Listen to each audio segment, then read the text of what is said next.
E aí, por fim, nós temos aqui a questãozinha aberta, né? Então, vamos lá conversar um pouquinho sobre ela.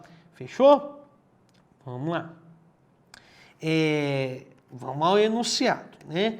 Aqui já vai direto para as alternativas. Então, vamos lá. Vamos ler aqui.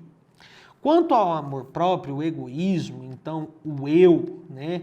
O eu começou a crescer na terra, então começou o homem a decair. Então ele está falando o seguinte, quanto mais egoísta o homem, egoísta, mais individualista ele é.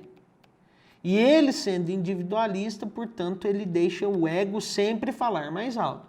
Essa é a relação do egoísta com o ego, tá bom?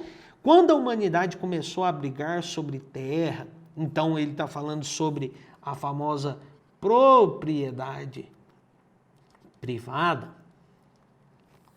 e alguns quiseram ter tudo e excluir os demais, forçando-os a serem seus servos. Essa foi a queda de Adão. Então ele está dizendo que esse processo ele foi um problema gigantesco frente ao óleo do cristianismo, vamos dizer assim, né? Entre aspas, frente ao amor de Deus e tudo mais. Então vamos lá. Explique por que podemos associar o texto acima às correntes mais radicais que atuaram na Revolução Inglesa. Pessoal, necessariamente, quando a gente pensa aqui na Revolução Inglesa, eu tenho que pensar nos grupos mais radicais chamados de puritanos. Esses puritanos, eles eram os burgueses, né? Esses burgueses, portanto, eles vão construir um processo de ascensão ao parlamento. Tanto é que a maioria dos parlamentares que estavam aí no poder durante, né, a Revolução Inglesa são justamente o que? Burgueses, parlamentares burgueses. Então, qual que é a associação que nós podemos fazer aqui, né? Que o próprio sistema aí, né, de amor próprio e tudo mais, ele está associado às condições socioeconômicas. Então, nós podemos dizer o seguinte, ó, o texto se associa com os radicais quando, durante a Revolução Inglesa, os puritanos representavam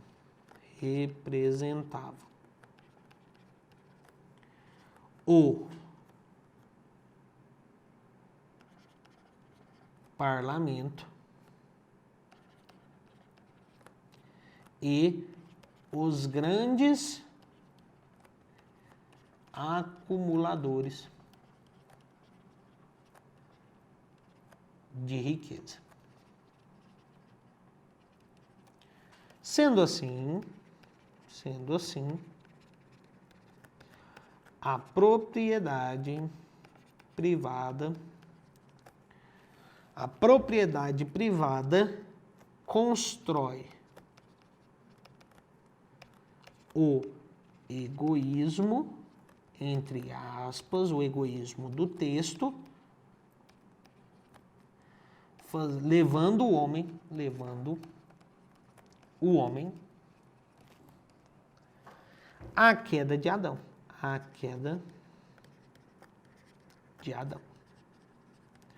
Perfeitinha, respostazinha simples, embarcou tudo, início, meio e fim, e ponto final. Ok, tranquilo demais. Beleza? Letra B. O texto acima pretende, à luz da Bíblia, discutir algumas tensões próprias da sociedade inglesa do século XVII. 100 anos antes, o mesmo procedimento esteve nas rebeliões dos camponeses anabatistas. Analise uma diferença, uma única diferença, ele quer que analise, então você tem que discutir sobre ela, entre o ideário anabatista e o luterano no que se refere à autoridade dos príncipes. Então vamos lá. Os anabatistas, eles têm uma discussão revolucionária. revolucionária. Tanto é que eles vão invadir lá os palácios, os mosteiros, enquanto o luteranismo, ele não tem uma conotação revolucionária e apenas reformista religioso. Então, há uma tensão entre esses dois grupos aqui, ó, uma tensão. E ele quer que nós discutimos por que o Lutero ele tem aí uma tendência a defender a autoridade dos príncipes em detrimento do próprio sistema do ideal anabatista. Então, o que é que você poderia aí discutir nessa questãozinha? Você poderia discutir o seguinte, que aí os luteranos, eles defendiam a manutenção do poder aí já estruturado há tempos. Tanto é que os luteranos, eles não questionam a historicidade da Igreja Católica, tá bom? Eles questionam algumas atuações, mas isso eles não questionam. Então, portanto, eles entendem que existe ali uma vontade de Deus. Já os anabatistas, eles vão construir aí, né, um conceito de crítica à existência da Igreja Católica.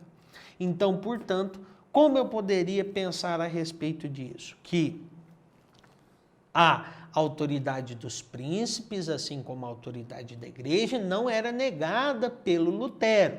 Era questionada em alguns fatores, enquanto o ideal anabatista revolucionário tendia a uma destruição até mesmo da história da Igreja.